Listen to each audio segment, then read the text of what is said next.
Meus queridos, vamos iniciar nossa escola dominical.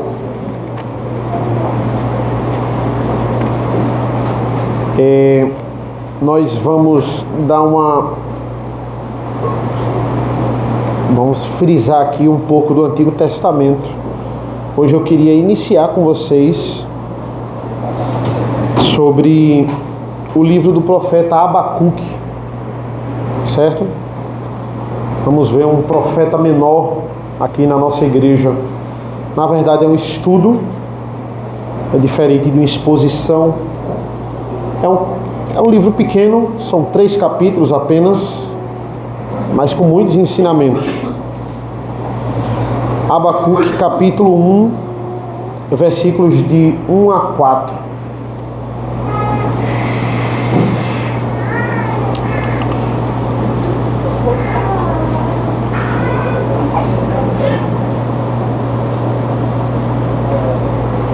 Vamos lá.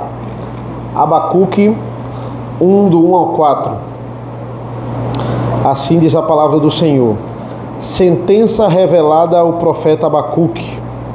Até quando, Senhor, clamarei pedindo ajuda e tu não me ouvirás? Até quando gritarei violência e tu não salvarás? Por que me fazes ver a iniquidade? Porque toleras a opressão? Pois a destruição e a violência estão diante de mim, há litígios e surgem discórdias. Por isso a lei se afrouxa e a justiça nunca se manifesta. Porque os ímpios cercam os justos e assim a justiça é torcida. Oremos. Senhor nosso Deus, nosso Pai, nós te pedimos por esse estudo, por esse momento tão precioso de leitura e meditação da Tua Palavra. Nos abençoa nesta manhã, em nome do Teu Filho amado Jesus. Amém.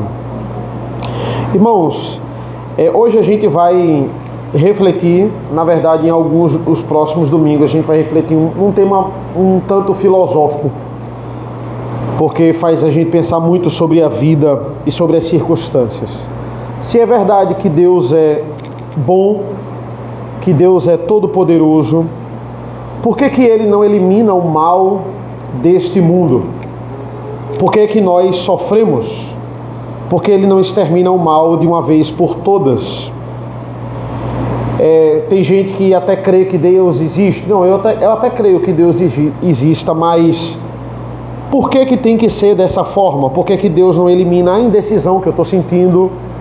Não me dá logo a resposta. Por que Deus não elimina a angústia que eu estou sentindo? A angústia não é bom. Deus é um Deus bom. Por que Ele permite eu passar por isso? E essas lutas são constantes. Não é só quem não é crente que pensa isso. Quem é crente também pensa.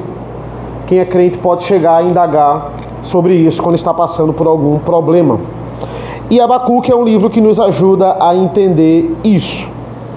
Certo? Por quê? Porque Abacuque responde essa pergunta. Como deve ser a nossa reação, como deve ser o nosso comportamento diante das adversidades, diante do problema e diante da aflição. Muitas pessoas, quando vão falar sobre problemas, sobre aflição, sobre estar passando por um problema na vida, usam o livro de Jó.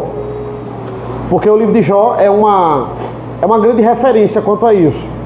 As pessoas, elas olham e dizem, não, tem até expressões, né? Não, ele tem a paciência de Jó. Não, você quer aprender sobre paciência, você quer aprender como lidar nesses momentos, então vá ler o livro de Jó, que nos ajuda disso.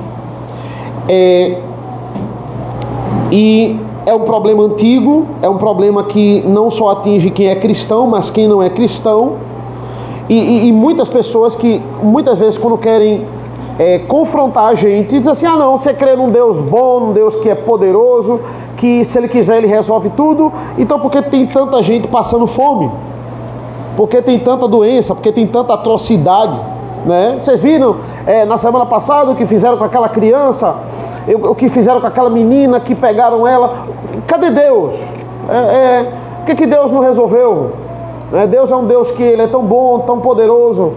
Cadê Deus nesse momento? E o que é que você vai falar para o pai dessa menina que perdeu ela agora, que aconteceu essa atrocidade? Então muitas pessoas de fora, elas vão confrontar a gente nisso aí. Sempre o ataque é o mesmo.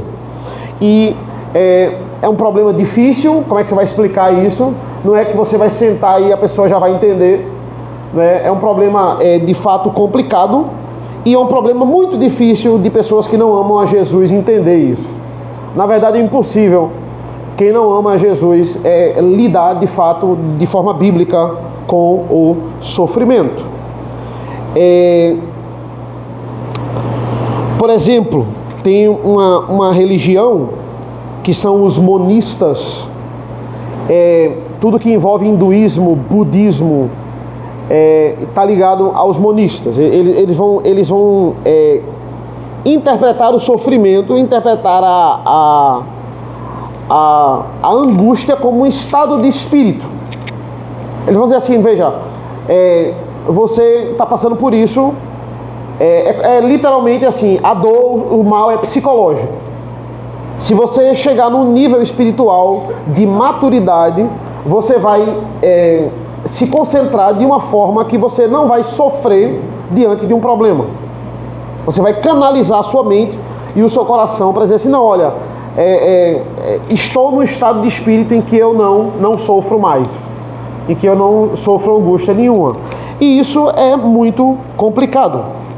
Porque como é que você chega para uma mãe que perdeu um filho assassinado e diz assim, olha, não se preocupe, esse sentimento é ilusório. Na verdade você não tem uma maturidade ali, você não tem um estado de espírito que se você tivesse nesse estado de espírito, você nem chorava. Então os monistas, eles entram nisso aí, certo? Se o sofrimento é ilusório, Deus é mentiroso. Se Cristo precisava passar pelo sofrimento na cruz do Calvário e de fato morrer pelos meus pecados, eu digo assim, não, olha, os monistas, eles vão dizer isso, o que Cristo sofreu ali na cruz do Calvário, na via dolorosa, é uma ilusão. Ele está encenando ali, porque ele é humano, né? Então ele encena ali a dor para representar ali o seu martírio, mas ele não está sentindo dor de verdade. Ele é Deus, né, gente? Como é que ele está sentindo dor de verdade? Ele vai se sujeitar ali a chicotadas e está sentindo dor de verdade? Eu trato a dor de Cristo, o sacrifício de Cristo, como ilusão. E o sofrimento foi real, o sofrimento foi verdadeiro. Se não fosse, o que a gente crê não é em vão. A Bíblia fala que ele precisava ser moído. Ele precisava pagar o nosso pecado, carregar a dor ali. Muitas religiões falam de algo dualista para explicar o sofrimento. E não se engane, dentro do meio cristão isso é muito impregnado. Como se Deus fosse muito poderoso e o diabo também fosse muito poderoso. E aí, se você der ouvido a Deus, você vai estar guardado ali. Mas se você se entregar ao diabo, então ele vai acabar com você. E se você se entregar a ele, Deus não vai poder fazer nada, porque o diabo já pegou você. É uma visão maniqueísta das coisas. E atrelando tudo se aconteceu alguma coisa ruim em você, diabo, Satanás. Se aconteceu alguma adversidade, alguma coisa, você fez alguma coisa que fez o diabo lhe pegar. Se aconteceu uma coisa boa, de fato, Deus. Tudo relacionado a bem, Deus. Tudo relacionado à adversidade e coisas ruins, Satanás. É isso que... veja, eles estão... no final é Deus e o diabo. Vai ser uma briga feia. Jesus vai apanhar bastante. Mas no final Jesus vai ganhar. Mas olha, foi quase. Quase que o diabo ganhava. O diabo também é muito poderoso. E Abacuque mostra que Deus, ele é o dono do curso da história. Ele é o Deus que lança a adversidade e ele é o Deus que lança a bonança. Deus está no controle quando coisas ruins acontecem também. Cristãos que pensam nisso esquecem do livro de Abacuque, esquecem de tantos momentos de adversidade que Deus está de fato no controle, que Deus de fato lança a adversidade, né? E ele ali controla a situação. Como diz Lutero, até o diabo é o diabo de Deus. Mesmo em meios evangélicos, de pessoas até com um certo conhecimento bíblico, esse é um problema difícil. Como lidar com a injustiça, como lidar com o sofrimento. E para muitos tipos de sofrimento, a gente não tem uma palavra mágica que a gente vai falar, ou um método mágico. Muitas vezes tem gente que diz assim, olha, você está sofrendo isso porque você não aplicou esse método que eu fiz. E na verdade, sofrimento é muito complexo. Depende da pessoa, depende do caso, depende de como foi. E assim a gente vai tratando caso a caso. Muitas vezes a gente ouve as várias respostas na hora do sofrimento e muitas vezes essas respostas não vão nos satisfazer. Por exemplo, Jó não é um livro que responde diretamente o problema de como lidar com o sofrimento. Muitas pessoas, elas tentam lidar com o livro de Jó, mas veja, quando Jó ele vai pedir respostas a Deus, o que é que Deus faz? Deus devolve ele com perguntas, com várias perguntas. São perguntas retóricas, mas são perguntas. Jó, ele se acha no direito de marcar uma hora com Deus e querer respostas de Deus, e Deus responde a ele, olha, onde você estava quando eu criei o mundo, quando eu armei tudo isso aqui. Por quê? Porque muitas vezes a gente acha que a gente está no direito de exigir respostas de Deus, como Jó. Não, a gente tem que tirar uma satisfação disso aqui que está acontecendo comigo. E Deus não nos deve respostas. As diversas perguntas que Deus lança contra Jó dizendo, olha, eu não devo responder você a nada. Eu vou jogar umas perguntas aqui para você e você mesmo vai tirar a conclusão correta. Mas eu não devo resposta a você, Jó. Abacuque é semelhante a Jó. Porque qual é a indagação de Abacuque? Ele quer dizer assim, a grande questão de Abacuque, aqui principalmente no começo, por que as nações pagãs elas estão prosperando tanto? E essa nação que o Senhor escolheu, ela está indo de mal a pior na sua idolatria, na sua incredulidade. Por que isso está acontecendo? Jó questionava, veja, olha a indagação diferente de Jó. Jó questionava como é que ele, tão justo, estava passando por aquele problema. Abacuque não. Abacuque sabe dos problemas de Israel. Ele não vai passar pano em Israel, né? Ele não vai passar pano em Israel. Ele não vai dizer assim, poxa, Israel é uma nação tão boa. Não. Ele sabe de todos os problemas. Mas a grande indagação dele é por que Israel está passando por esse... Está acreditando nisso, está sucumbindo à idolatria desse jeito. O Senhor que prometeu de fato cuidar de Israel, proteger Israel, se revelar a Israel. Por que eles estão acreditando nisso aí? Abacuque é diferente de Jó porque ele não defende incondicionalmente Israel, assim como Jó estava querendo se defender incondicionalmente. Quando a gente vai para o Salmo 73, por exemplo, Salmo 73 é basicamente isso, a ideia, né? Como Deus é justo e como Deus é bom para Israel, aí depois ele entra com um raciocínio de que, olha, mas quase que eu escorreguei, porque eu comecei a olhar para a prosperidade dos ímpios e eu perguntei para mim mesmo, basicamente, de que vale ser crente? Eu comecei a ver as coisas que Israel tem, aí eu comecei a ver as coisas que os outros têm. Poxa, os outros são mais ricos, os outros têm mais. Aí quando eu olhei para isso, quase que eu escorreguei. Porque aí eu comecei a me indagar, poxa, vale a pena continuar assim? E não ser a nação mais rica, não ser a nação mais poderosa. É basicamente esse o sentimento do salmista no Salmo 73. Abacuque é diferente dos outros porque ele não fala. É interessante, o livro é uma entrevista com Deus. Abacuque pergunta e Deus responde. Ele não está falando para o povo, ele está falando com Deus. Ele está questionando aqui algumas coisas que estão acontecendo e Deus está respondendo seus questionamentos, suas dúvidas, suas angústias. Ele fala, Deus responde, ele fala, Deus responde. E é interessante a gente identificar isso. Às vezes a gente não tem tanta coragem de falar todas as angústias e todos os dilemas que nós estamos passando para Deus. Às vezes a gente olha, pensa, não, isso é imaturidade minha, eu não vou nem falar isso com Deus. Eu pensar isso é imaturidade minha. Mas por que a gente não expõe isso de fato a Deus? O livro de Abacuque é uma oração de Abacuque abrindo o seu coração para Deus.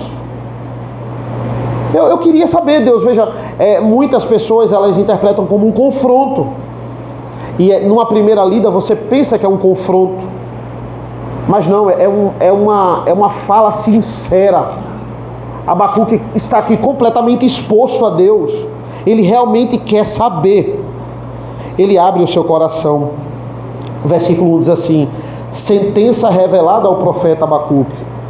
Olha que Abacuque é o autor desse livro. E é interessante essa palavra sentença. Porque o que é uma sentença? Olha, vamos ouvir a sentença agora. O que é a sentença?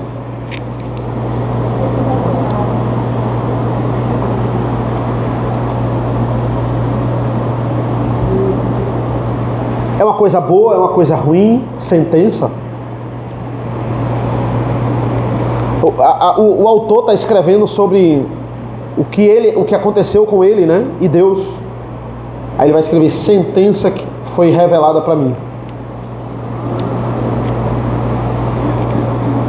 Essa palavra aqui, ela é traduzida, ela é melhor entendida como um peso.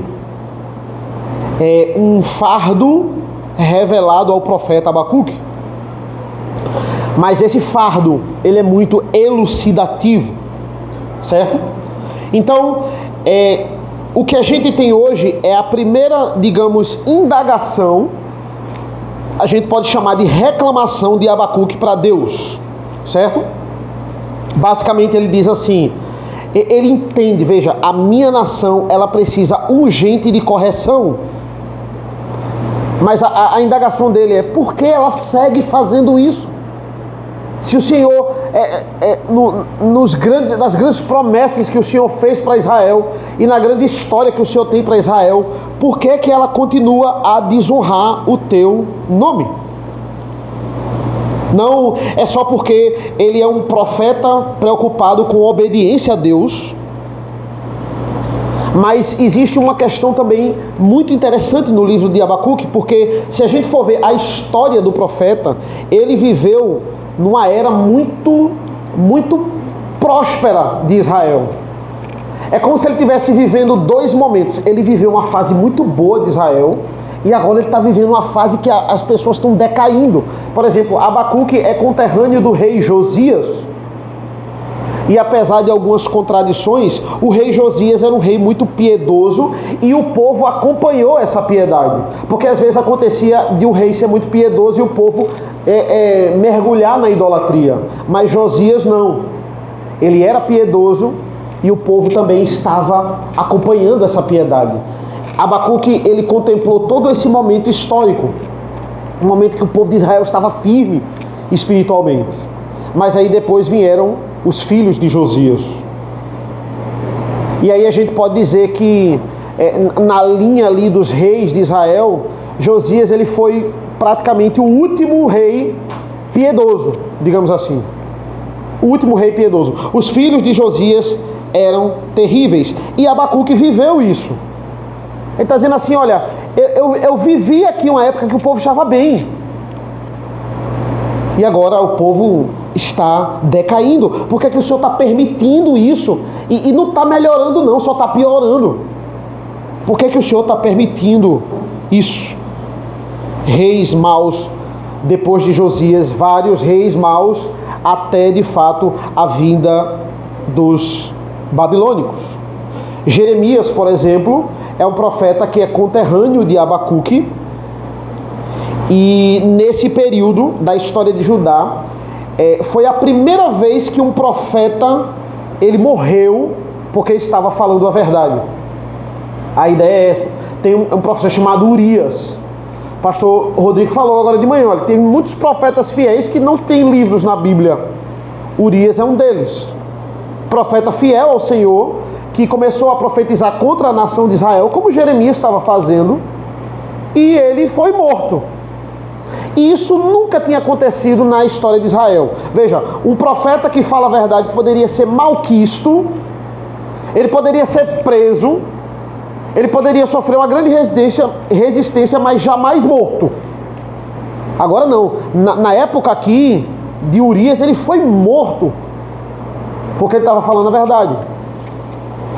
A igreja rejeitar o pastor porque ele está falando a verdade é uma coisa. A igreja matar o pastor porque ele está falando a verdade, aí é diferente. Não, tá? A igreja não gostou do que o pastor falou, pregou a Bíblia de forma muito fiel, não gostou, mata ele. Foi isso que aconteceu aqui nessa época. Então ele está numa época em que, se o profeta fala a verdade, é preciso calar a boca do profeta. Se for para matar ele, que morra, mas pelo menos ele para de falar. Jeremias capítulo 9, versículos 1 e 2 vai dizer assim: provera a Deus a minha cabeça se tornassem águas e os meus olhos em fonte de lágrimas. Então choraria de dia e de noite os mortos da filha do meu povo. Por isso que Jeremias é conhecido como profeta chorão. Nós temos aí as lamentações. Ele vai lamentar muito, ele vai sofrer muito ao ver a decadência de Israel. Versículo 2 de Jeremias 9: provera a Deus eu tivesse no deserto, em uma estalagem de caminhantes. Então deixaria o meu povo e me apartaria dele, porque todos eles são adúlteros, são um bando de traidores. Jeremias 9, 2. São um bando de traidores. Ou seja, quem é Abacuque aqui no começo é um profeta exausto, cansado de esperar mudança. Ele está vendo tudo ir de mal a pior. Ele experimentou dias de glória, mas agora os dias estão terríveis. Por que isso? A palavra violência no livro de Abacuque aparece 6 vezes. E você pode dizer, 6 vezes é pouco. É pouco para um livro de 3 capítulos. Nos 150 salmos que nós temos na palavra de Deus, a palavra violência aparece 14 vezes. Nos 31 capítulos de Provérbios, a palavra violência aparece 7 vezes. Nos 31 capítulos de Provérbios. Nos 3 capítulos de Abacuque, a palavra violência aparece 6 vezes. Ele vai repetir muito isso. Por quê? Porque aqui não estava dando para sair de casa. A situação estava muito, de fato, violenta. Olha o versículo 3, ele diz assim: por que me fazes ver a iniquidade? Porque toleras a opressão? Pois a destruição e a violência estão diante de mim. Há litígios e surgem discórdias.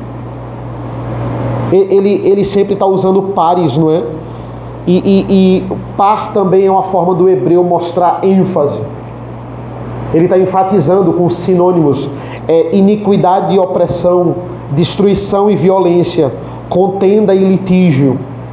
São sinônimos. Isso está acontecendo muito, a opressão está muito grande, a violência está muito grande, o litígio, a contenda está muito grande.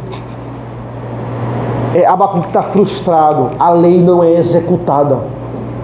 É isso que ele diz, versículo 4: porque a lei se afrouxa e a justiça nunca se manifesta, porque os ímpios cercam os justos, e assim a justiça é torcida. Não há prática de justiça. Mas o versículo 2, irmãos, eu diria que ela é basicamente a chave hermenêutica dessa passagem aqui, porque ele diz assim: até quando, Senhor, clamarei pedindo ajuda e tu não me ouvirás? Até quando gritarei violência e tu não salvarás? Sua súplica e o seu desejo são, olha, que Deus traga castigo a esse povo.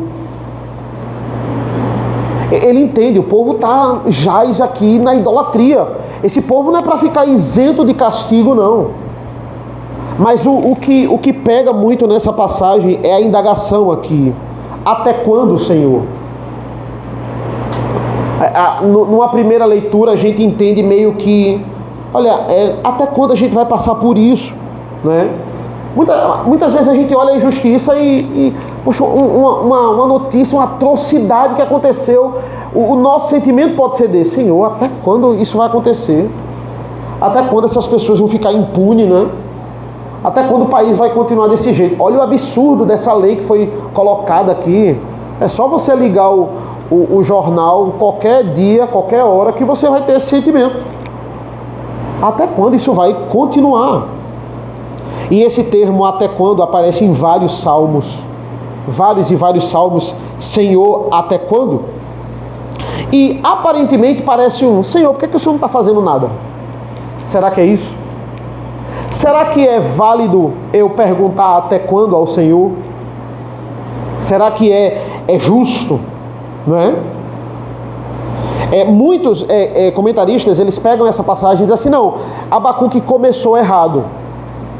Ele começou botando Deus contra a parede, né? Ele começou confrontando Deus assim, como se Deus fosse um colega dele, né? E aí a gente vai tentar entender que não, né? Entenda, Abacuque está reclamando aqui a Deus. Isso aqui é uma nítida reclamação, né? Para a gente não achar que Abacuque é um profeta que ele tinha intimidade com Deus, mas ele não entendia nada de teologia, né? Não entendia nada sobre soberania de Deus, nada sobre os decretos de Deus. Não, é nítido que Abacuque está atormentado. As palavras dele mostram o sentimento dele de angústia, não é? E a sua oração, no fundo é: Deus, faz alguma coisa, por favor. Eu estou em aperto, eu estou precisando de uma intervenção do Senhor. É um clamor que ele está fazendo aqui. Muitas vezes existe essa frase errada que diz assim: olha, para Deus não perguntamos por quê, e sim para quê, né? Para Deus você não pergunta por quê. É falta de respeito perguntar a Deus por quê. Porque as pessoas acham perguntar por quê para Deus é pecado. Mas a intenção aqui do até quando é nada mais, nada menos que: Senhor, por quê? Porque o povo está passando por isso. Porque o povo está prosperando na idolatria. Porque o povo está igualzinho às nações pagãs. Por que isso está acontecendo com Israel? Entenda, a gente precisa fundamentar isso. Até quando pode ser muito pecaminoso em algumas orações, mas aqui e na palavra de Deus não é uma atitude pecaminosa. Por exemplo, lembrem dos salmos imprecatórios. Salmos imprecatórios, eu separei alguns aqui para vocês. Ó Deus, quebra-lhes os dentes na boca. Consome-os com indignação, com sorte que jamais existam. E um que a gente cantou recentemente, Salmo 137. Feliz aquele que pegar seus filhos e esmagá-los contra a pedra. Nessa parte eu vejo alguns caras incomodados quando canta. A gente canta com maior alegria isso, né? Louvando ao Senhor. Caiam sobre eles brasas vivas, sejam atirados no fogo. Parecem palavras estranhas, palavras que pegam ali, poxa, quanta maldade a gente está cantando. Parece que não combina com a ética de Jesus de lidar com os inimigos. Não combina com a ética de Jesus. Não combina com Jesus que diz assim, que a gente tem que amar os inimigos e orar por aqueles que nos perseguem. Amar até aqueles que nos perseguem. Tem gente que acha os salmos imprecatórios como uma atitude, uma ética subcristã. Não, é por causa da época, gente. Salmo está onde? Está no Antigo Testamento. É a brutalidade ali do Antigo Testamento. Mas as linguagens imprecatórias estão na fala de Cristo. Pegue o Salmo 23 depois para você ler. Você vai ver Jesus falando do juízo das pessoas que estão distantes de Deus. A gente pode até olhar e dizer, não, mas Jesus podia, né? Que Jesus, ele é o Filho de Deus. Mas Jesus também era homem, né? E quando ele falava como homem, aí ele dava uma alterada. Então como homem ele podia se alterar a ponto de pecar. Será que é isso? Será que é essa a minha visão? Não. O Senhor estava rogando a justiça de Deus contra homens maus. É assim que os salmos faziam. Então veja, por que os salmos imprecatórios eles não são pecados, mas sim uma atitude que, sendo feita corretamente, como foi feita, ela está dentro do propósito de Deus, né? Porque ali o povo está rogando, não é uma justiça pessoal, não é nada pessoal. É uma promessa de Deus que ele sabia que ia se cumprir. Então, se é para nós nos livrarmos do nosso inimigo, que se cumpra logo. Eu estou rogando a justiça de Deus e não a minha justiça. Erradamente, muitas pessoas dizem, não, isso aí também é hipérbole. Eles estão exagerando aqui, mas não era isso que eles queriam realmente que acontecesse. Aqui Abacuque é um hipérbole, ele quer chocar Deus assim na primeira, né? Para Deus já falar com ele logo. Aí ele está dando uma exagerada aqui, de forma nenhuma. Veja como existia sabedoria bíblica ao escrever os salmos. E aqui também eu creio que existe. Abra comigo no Salmo 139, por favor. Alguém lê aí os versículos de 1 a 4 do Salmo 139.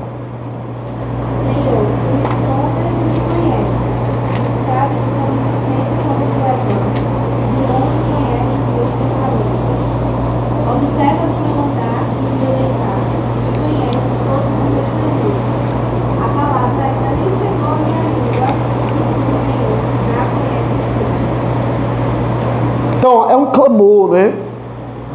Senhor, tu sondas e me conheces, esse é um fato, né?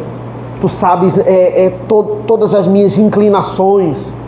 Aí, alguém lê, por favor, do 19 e depois o 22, por favor.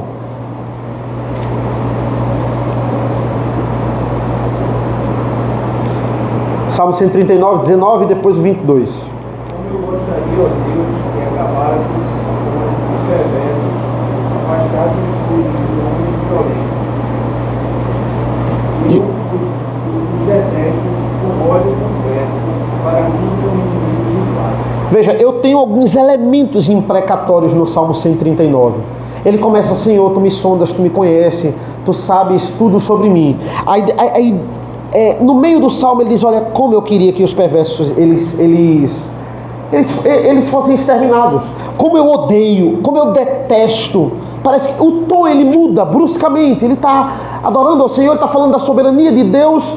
Aí depois, como eu odeio os perversos, como eu tenho um ódio completo. Para mim eles são inimigos de fato. Aí o tom muda. Aí alguém lê o 23 e o 24 agora, por favor. Do nada ele está dizendo como ele odeia. Aí agora 23 e 24.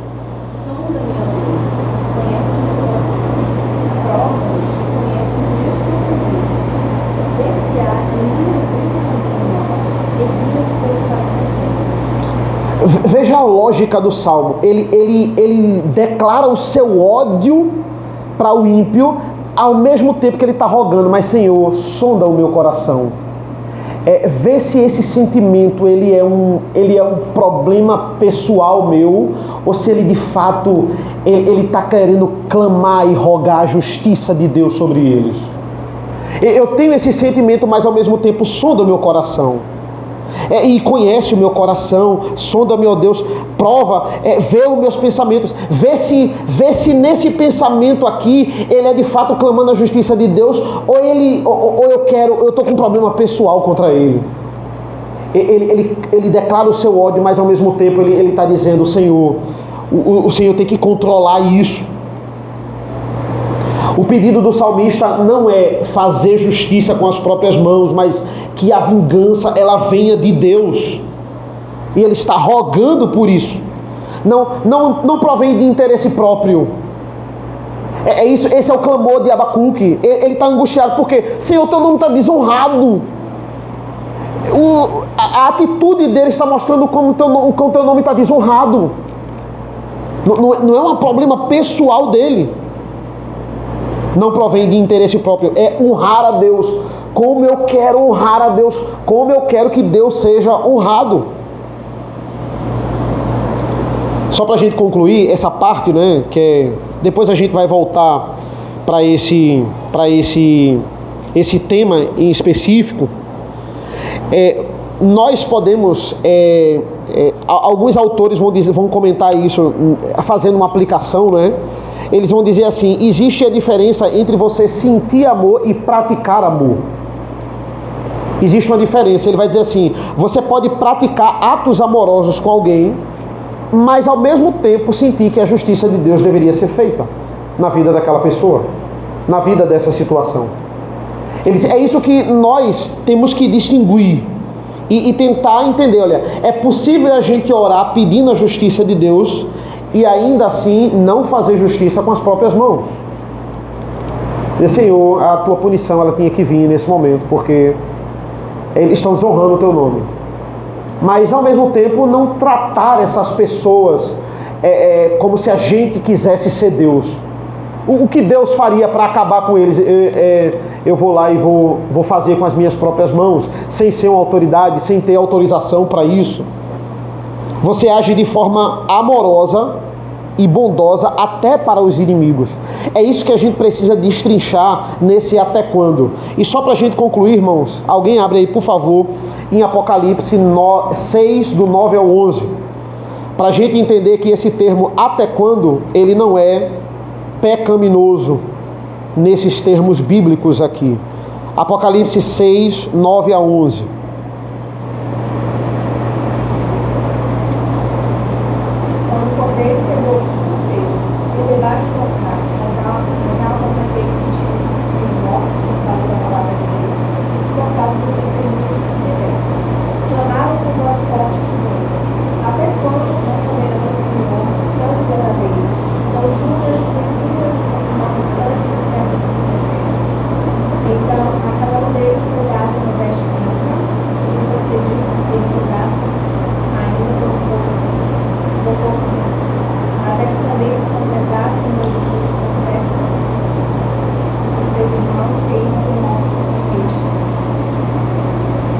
Exatamente. Veja, aqui eu estou falando de almas, as almas que foram perseguidas, né, que morreram por causa do nome do Senhor Jesus. Eu estou falando aqui de pessoas que estão no céu e estão orando ao Senhor aqui, dizendo: Senhor, até quando, ó soberano Senhor, santo e verdadeiro, não julgas nem vingas o nosso sangue dos que habitam sobre a terra? Não tem como esse povo aqui estar orando errado, né? Não tem como esse povo aqui... Isso aqui é uma prova cabal para os reformadores de que a oração de Abacuque não é uma oração errada, de que clamar até quando pode ser, muitas vezes, de forma... você, de fato, clamando justiça. As almas dos que foram perseguidos estão lá em cima, estão vendo tudo o que está acontecendo, estão vendo... É o mesmo sentimento de Abacuque, eles estão vendo o nome do Senhor sendo proclamado, sendo desrespeitado, sendo desonrado. E eles estão clamando aqui para que o nome de Deus seja glorificado nessa justiça aqui. Ou seja, é a prova de que esse até quando ele não é de fato pecaminoso, não tem como ser.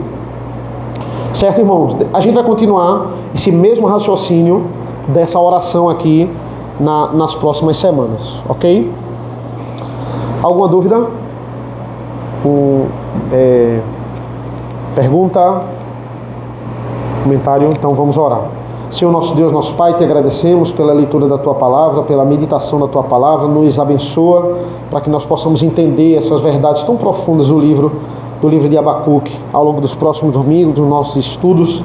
Esteja conosco, Senhor, nos capacita, nos leva para casa, nos dá um momento agora de descanso, de preparação de fato, recarregando as energias para o culto logo mais à noite. É isso que nós pedimos e agradecemos em nome do Teu Filho amado Jesus. Amém. Amém, meus irmãos.